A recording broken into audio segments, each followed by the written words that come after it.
નમસ્કાર, જય હિન્દ મિત્રો.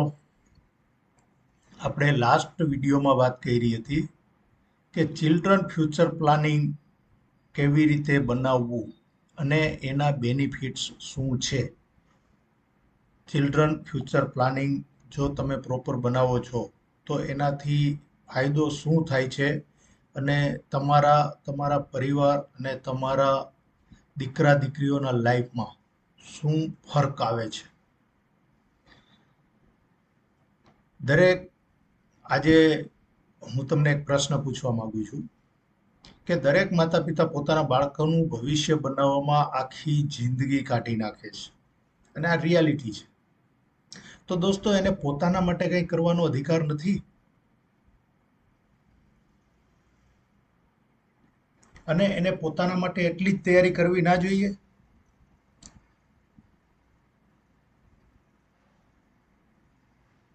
આવતીકાલે અચાનક કોઈ ઇન્કમ બંધ થઈ જાય તો એની પાસે કોઈ સ્કોપ છે? ઘરના ખર્ચા કેવી રીતે ચાલશે? ઈએમઆઈ ક્યાંથી ભરાશે? છોકરાઓની ફીસ કઈ રીતે ભરાશે? આના વિશે કંઈ છે પ્લાન? ત્યાર પછી, આ તો રૂટીન પ્લાનની હું વાત કરું છું, ત્યાર પછી એના રિટાયરમેન્ટ પછી એની પાસે કોઈ ફાઇનાન્શિયલ ઇન્ડિપેન્ડન્સ, ફાઇનાન્શિયલ ફ્રીડમ છે કે પછી છોકરાઓ પાસે જ હાથ ફેલાવવાનો છે? આજે આપણે આ રિયાલિટી સમજવાના છીએ. દોસ્તો, હું Mahendrabhai Jivani, ex army, family finance, security and wealth planning expert. અને તમે જાણો છો મારું મિશન 1,11,111 પરિવારોને ફાઇનાન્શિયલી સિક્યોર કરવાનું, ફાઇનાન્શિયલને રિલેટેડ હરેક મુદ્દાઓનું સોલ્યુશન આપવાનું છે. દોસ્તો, આજે આપણે મેઇન વિષય જો સમજશું તે છે retirement planning, passive income mindset, pension mindset અને ફાઇનાન્શિયલ ફ્રીડમ સિસ્ટમ.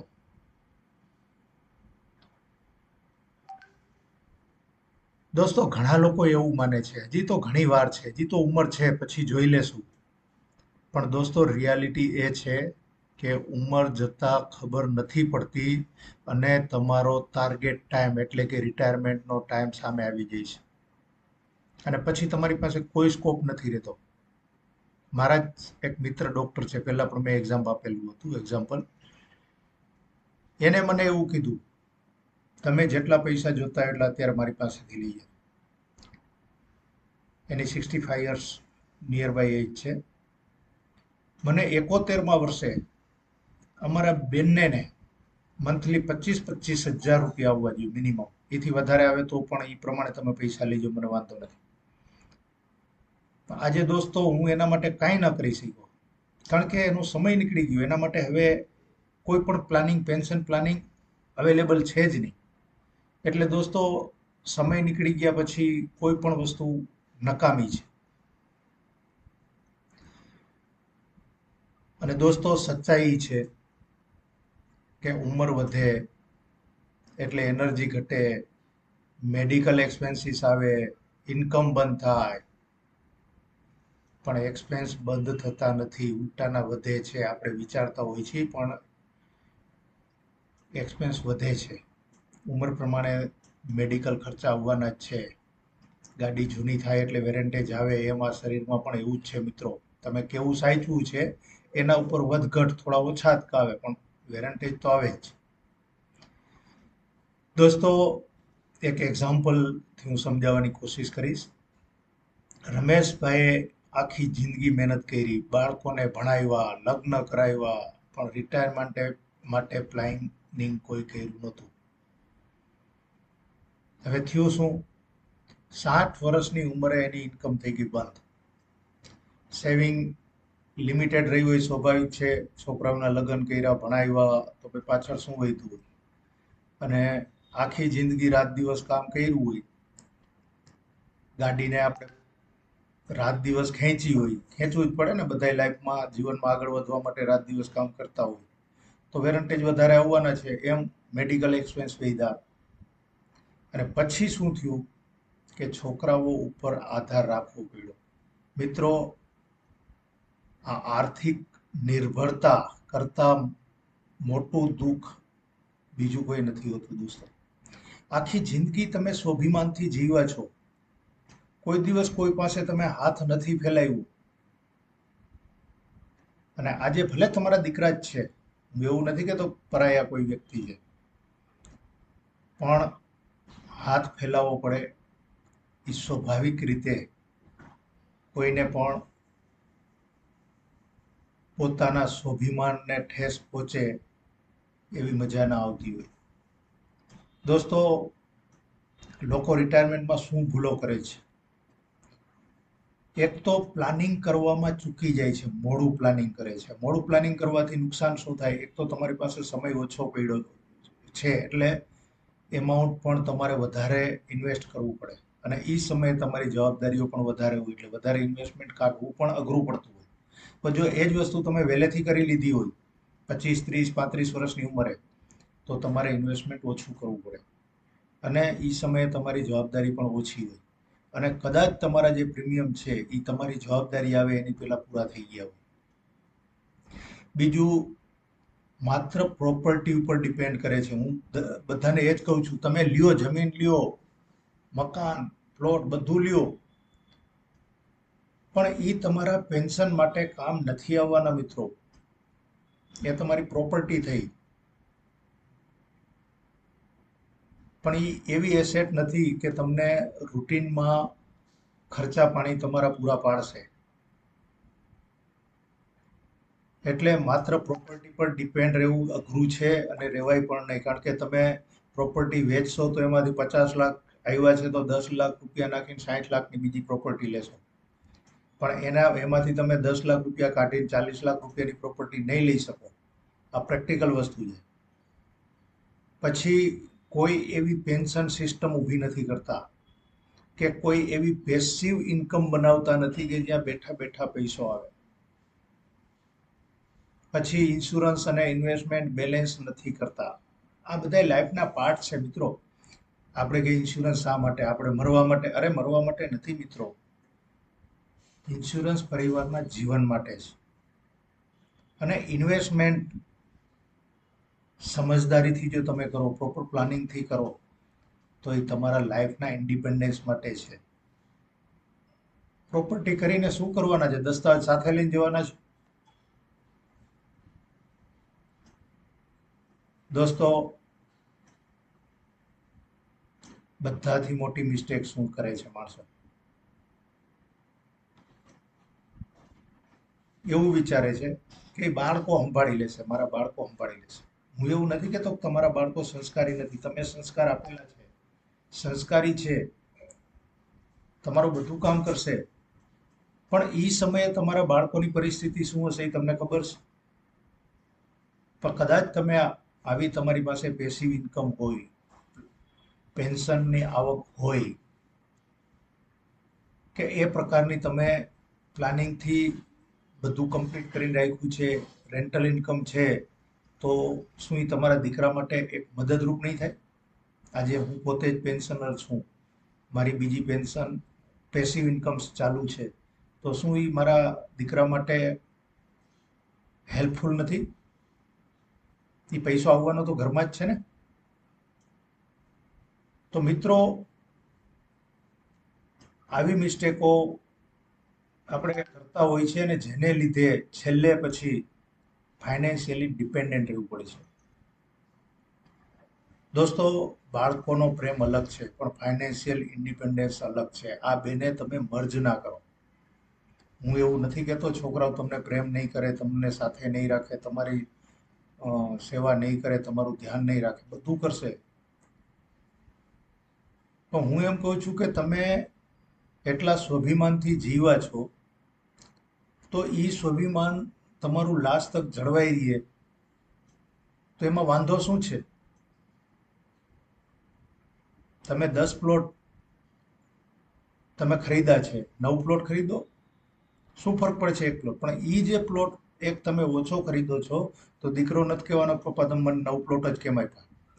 પણ એ એક પ્લોટના પૈસા તમે અમે નાખ્યા છે, અને તમને દર મહિને 50,000 લાખની ઇન્કમ આવે છે, તો દીકરાને પણ અંદરથી ગર્વ થશે, અને તમારો પણ કોન્ફિડન્સ અલગ હશે અને દીકરાને ક્યાંય બહાર ગયો હશે તોય ઘરની ચિંતા નહીં હોય કે બાપાને પેન્શન આવે છે ગમે ત્યાંથી સેટિંગ કરી લે છે, ઘરની ચિંતા નથી. દોસ્તો આ બધી વસ્તુનું સોલ્યુશન શું છે? પ્રોબ્લેમ્સ તો આપણે સમજી લીધી કે આપણે ક્યાં ક્યાં ભૂલો કરીએ છીએ. આનું સોલ્યુશન સ્ટેપ બાય સ્ટેપ બતાવીશ. સ્ટેપ 1, રિટાયરમેન્ટ એજ નક્કી કરો. તમે પહેલાથી હવે તમને મારું પોતાનું જ બતાવું. મેં મારી રિટાયરમેન્ટ એજ 50 વર્ષની રાખી હતી અને એ પ્રમાણે હું પ્લાનિંગથી મારું લાઈફ જીવતો હતો અને હું 50 વર્ષની ઉંમરે ઓલમોસ્ટ રિટાયરમેન્ટ થઈ ગયો હતો. પણ કોરોનાનો સમય વચ્ચે આવ્યો જેને લીધે મારું લાઈફ થોડું ડિસ્ટર્બ થયું, બધાના થયા ડિસ્ટર્બ, એટલે મારે પાછું 4-5 વર્ષ ખેંચવું પડ્યું. તો એ તમે એક તમારી ઉંમર ડિસાઈડ કરી લ્યો એટલે તમને ઓટોમેટિક પ્લાન સમજાશે. ભલે પછી તમે 60 વર્ષ ડિસાઈડ કરો, 55 કરો, 65 કરો, એનાથી શું થશે કે તમારું ગોલ ક્લિયર થશે કે મારે કઈ રીતનું ઇન્વેસ્ટમેન્ટ કરવું છે. એટલે બધાની પહેલા તો તમે તમારી રિટાયરમેન્ટ એજ તમે નક્કી કરો. કારણ કે તમે મહેનત કરો છો, તમે કામ કરો છો, તો તમારી રિટાયરમેન્ટ એજ પણ તમે ડિસાઈડ કરશો, બીજા નહીં. જેમ મેં 50 વર્ષની ડિસાઈડ કરી હતી, ભલે મને થોડુંક પ્રોબ્લેમ આવી તો 55 વર્ષ થઈ, 5 વર્ષ વધારે, પણ 55 વર્ષે તો હું રિટાયર થઈ ગયો. પણ જો મેં 50ની જ ડિસાઈડ ન કરી હોત તો કદાચ હું 60 પણ રિટાયર ન થાત. સ્ટેપ 2, દર મહિને થોડી રકમ ઇન્વેસ્ટ કરો. દર મહિને જ્યારથી તમે કમાતા થાવ છો ત્યારથી. વેઇટ ના કરો કે હજી તો વાર છે, આ છે, તે છે. તમે દર મહિને કંઈક ને કંઈક તમારા પેન્શન માટે એક ગોલ જ નક્કી કરી લ્યો કે મારે પેન્શન આટલા વર્ષ પછી રિટાયર થવું છે, તો મારો જેટલો છેલ્લો સેલેરી છે એટલું મને પેન્શન આવવું જોઈએ. હું બધાને એવી જ વસ્તુ સજેસ્ટ કરું છું. અને માણસને જનરલી ખબર જ હોય કે ભાઈ હું રિટાયર થઈશ ત્યાં લગભગ અંદાજે આટલો પગાર હશે, તો એટલો પગાર તમને મળવો જોઈએ. ભલે તમે નોકરી કરતા હોય અથવા તો ધંધો કરતા હોય તો તમને એમ હોય કે હું દર વર્ષે 2 લાખ રૂપિયા દર મહિને કમાઉં છું, તો મને ત્યારે દર મહિને 2 લાખ રૂપિયા મને આવવા જોઈએ. કે 10 લાખ કમાઉં છું તો 10 લાખની જરૂર ના હોય, એટલે કદાચ તમે પેન્શનમાં એવું બાંધછોડ કરી શકો કે મારે 10 લાખ નથી જોતા, પણ 2-3 લાખ રૂપિયા આવે એટલે મારું સર્વાઈવ થઈ જાય. કારણ કે તમારું લિવિંગ સ્ટાન્ડર્ડ કેવું હોય, ડ્રાઈવર હોય, ગાડીઓ હોય, બંગલામાં રહેતા હોય, એટલે તમારા એક્સપેન્સ બીજા કરતા 2-3 ગણા હોય. એટલે એ પ્રમાણે તમે ડિસાઈડ કરો. એટલે દર મહિને તમે ઇન્વેસ્ટમેન્ટ કરો. પછી એમાં એસઆઈપી છે, મ્યુચ્યુઅલ ફંડ છે, રિટાયરમેન્ટ ફંડ છે, લોંગ ટર્મ ઇન્વેસ્ટમેન્ટ પ્લાન, આમાં તમે એને ઇન્વેસ્ટ કરો. ઓટોમેટિક તમારી લીગેસી બનતી જશે અને આ વસ્તુ તમારા છોકરાઓને બેનિફિશિયલ છે. હવે તમને બીજી વાત કરું, તમે સપોઝ કરો રિટાયરમેન્ટ પ્લાનિંગ લીધું છે, એક તમને એક્ઝામ્પલ આપું, તો એ રિટાયરમેન્ટ પ્લાનિંગની મેચ્યોરિટી કેવડી હોય છે ખબર છે તમને? તમે ગયા પછી તમારા છોકરાને કરોડપતિ બનાવી દે છે એ જ પૈસા. તો છોકરાઓ તમારી પાછળ તમારો દાડો પણ ધામધૂમથી કરશે. એટલે દોસ્તો આ વસ્તુ હંમેશા આપણે ધ્યાન રાખવાની છે. એ તો મજાક કરું છું દાડાવાળી વાત તો, પણ જનરલી તમારું જે કોન્ફિડન્સ છે એ અલગ જ લેવલે હોય છે અને છોકરા પણ એ જ કોન્ફિડન્સ ઉપર જીવતા હોય છે. એ પણ વધારાની કમાણી કરે છે કારણ કે તમારી દૂરદર્શિતા જુએ છે. મારા સાને ઓબ્જેક્શન લીધું તોય મેં જબરદસ્તી એની 2 પોલિસીઓ લઈ લીધી, પેન્શન પોલિસી. અત્યારે 30 વર્ષની ઉંમર છે. બેટા એ તારે જે કરવું હોય કર, મારે તારી પોલિસી લેવાની થાય છે અને તું જો પ્રીમિયમ નહીં ભરતો હું ભરીશ, બાકી લેવાની છે એમાં કાંઈ નહીં ચાલે. કારણ કે અત્યારની જનરેશનને થોડું સમજાવવું અઘરું છે, પણ એ મને યાદ ત્યારે કરશે જ્યારે એને પોતાને એવું છે કે 50 વર્ષ, 45 થી 50 વર્ષની ઉંમરમાં એને રિટાયર થઈ જવું છે.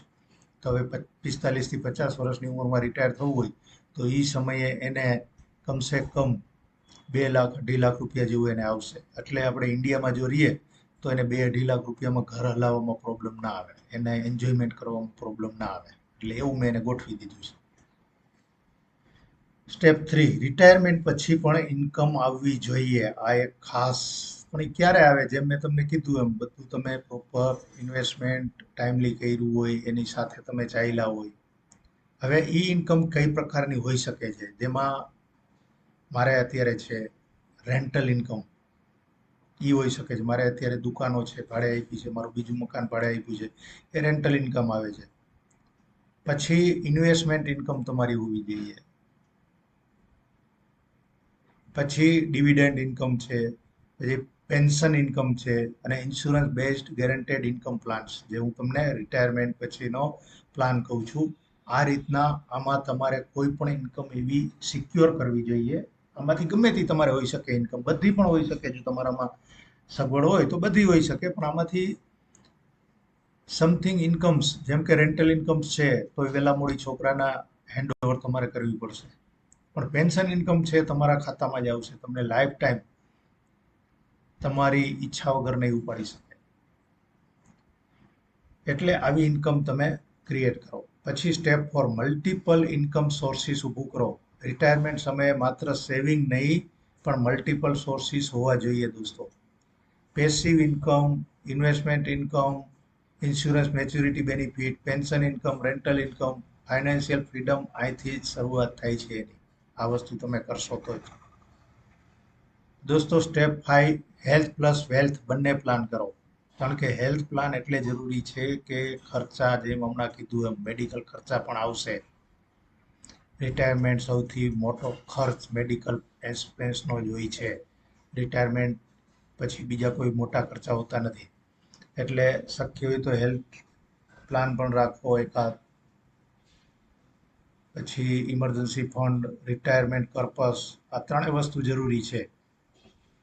દોસ્તો, જિંદગીનો સૌથી સુંદર રિટાયરમેન્ટ હોવો જોઈએ, પણ પ્લાનિંગના અભાવે ઘણા લોકો માટે એ સૌથી મુશ્કેલ સમય બની જાય છે. સાચી કમાણી એ નથી કે તમે કેટલું કમાયા. સાચી કમાણી દોસ્તો એ છે કે ઉંમર વયધા પછી પણ સન્માનથી તમે જીવો છો. દોસ્તો, તમે જો આ રીતે બધું પ્રોપર ચાલશો તો એના બેનિફિટ શું થશે? એક તો ફાઇનાન્શિયલ ઇન્ડિપેન્ડન્સ તમને મળશે. પૈસાકીય તમારા ઉપર કોઈ પ્રેશર નહીં રહે. સેલ્ફ રિસ્પેક્ટ રહેશે. પોતાની રિસ્પેક્ટ બહુ મહત્વની છે. સ્ટ્રેસ ફ્રી જીવન જીવશો. ક્યાંય દવાની જરૂર પડી તો રસ્તામાં કોઈ છોકરો જતો હશે તો કહેશો, બેટા આલ્યા પૈસા, 5,000 રૂપિયા ઓલી દવા લેતો આવતો મેડિકલમાંથી. ચિલ્ડ્રન પર ફાઇનાન્સ બર્ડન નહીં રહે. છોકરા ઉપર એક પ્રકારનું બર્ડન કહેવાય ને. તમે ભલે છોકરો તમારું ધ્યાન રાખે છે, પણ એક બર્ડન તો છે જ ને એક પ્રકારનું. પછી સારી તમે હેલ્થ કેર કરી શકશો અને પીસફુલ રિટાયરમેન્ટ તમે જીવી શકશો. મિત્રો, આજે કોમેન્ટમાં લખો સેલ્ફ રિસ્પેક્ટ, કારણ કે રિટાયરમેન્ટ પછી પણ સન્માનથી જીવવું દરેક વ્યક્તિનો અધિકાર છે. લાઈક કરો જો તમે ફાઇનાન્શિયલ ઇન્ડિપેન્ડન્ટ રિટાયરમેન્ટ ઈચ્છો છો, અને શેર કરો તમારા માતા પિતા અથવા મિત્રોને. ફોલો કરો, કારણ કે અહીં માત્ર પૈસાની વાત નથી મિત્રો, અહીં જીવનની સિક્યુરિટી અને સેલ્ફ રિસ્પેક્ટની વાત છે. દોસ્તો, જો તમે જાણવા માંગો છો કે તમારા રિટાયરમેન્ટ માટે કેટલું કોર્પસ જરૂરી છે, કેટલું ઇન્વેસ્ટમેન્ટ જરૂરી છે, તો રિટાયરમેન્ટ લખો અથવા મને ડાયરેક્ટ મેસેજ કરો. હું પર્સનલી તમારી સાથે વાતચીત કરીશ. દોસ્તો, કાલે આવતા વિડીયોમાં આપણે જાણીશું, ઘણા લોકો આખી જિંદગી કમાય છે પણ ટેક્સમાં કેટલા પૈસા વેડફી દે છે એનો તેમને ખ્યાલ પણ હોતો નથી. તો આવતીકાલના વિડીયોમાં આપણે જોઈશું ટેક્સ પ્લાનિંગ, લીગલ રીતે ટેક્સ કેવી રીતે બચાવવો. સ્માર્ટ લોકો ટેક્સ બચાવીને વેલ્થ કેમ બનાવે છે. તો આવતીકાલનું સ્પેશિયલ હશે tax saving strategies, wealth plus tax balance અને સ્માર્ટ ફાઇનાન્શિયલ પ્લાનિંગ. રિટાયરમેન્ટ પછી ઇન્કમ ક્યાંથી આવશે? તમારા બાળકો પર આધાર રાખવો છે કે સ્વાભિમાનથી જીવવું છે? રિટાયરમેન્ટ પ્લાનિંગ મોડું કરશો તો કિંમત ભારે ચૂકવવી પડશે. દોસ્તો, it's all depends on you. Thank you very much. Bharat માતા કી જય.